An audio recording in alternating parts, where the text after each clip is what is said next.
അതെ, ഉണർന്നിരിക്കുമ്പോൾ നല്ല വിത്താ വിതച്ചേ. ഉറങ്ങിപ്പോയപ്പോൾ ശത്രു വന്ന് കളകളുടെ വിത്തും കൂടി വിതച്ചിട്ടു, നമ്മൾ അറിഞ്ഞില്ല. അത് വൃക്ഷമായി ഫലം പുറപ്പെടുവിക്കുമ്പോഴാണ് നമ്മൾ അറിയുന്നത്.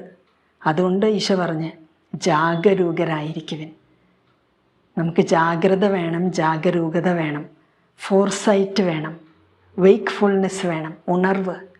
പിശാചിനെയോ ദുഷ്ടാരൂപികളോ പേടിക്കാനല്ല, പക്ഷേ നമ്മൾ അലേർട്ടായിട്ടിരിക്കണം. നമ്മൾ സമരസഭയിലാണ്, യുദ്ധക്കളത്തിലാണ്. അതുകൊണ്ടാണ് ഞാൻ നേരത്തെ പറഞ്ഞത്, അവളെന്താ അങ്ങനെ ചെയ്തേ, അവനെന്താ ഇങ്ങനെ ചെയ്തേ, ആ അച്ഛനെന്താ ഈ പാപം ചെയ്തേ, ഈ സിസ്റ്റർ എന്താ ഈ തെറ്റ് ചെയ്തേ.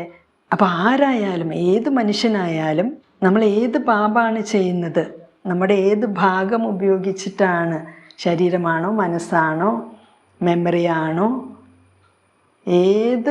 എന്തുപയോഗിച്ചിട്ടാണ് പാപം ചെയ്യുന്നത്, ആ ഒരു മേഖലയുടെ മേൽ നമ്മൾ ദുഷ്ടാരൂപികൾക്കൊരു കൺട്രോൾ കൊടുക്കുകയാണ്. ഇപ്പോൾ കണ്ണുകൊണ്ടാണ് നമ്മൾ പാപം ചെയ്യുന്നതെങ്കിൽ നമ്മുടെ കണ്ണിൻ്റെ കൺട്രോൾ നമ്മുടെ കയ്യിൽ നിന്ന് പോയി.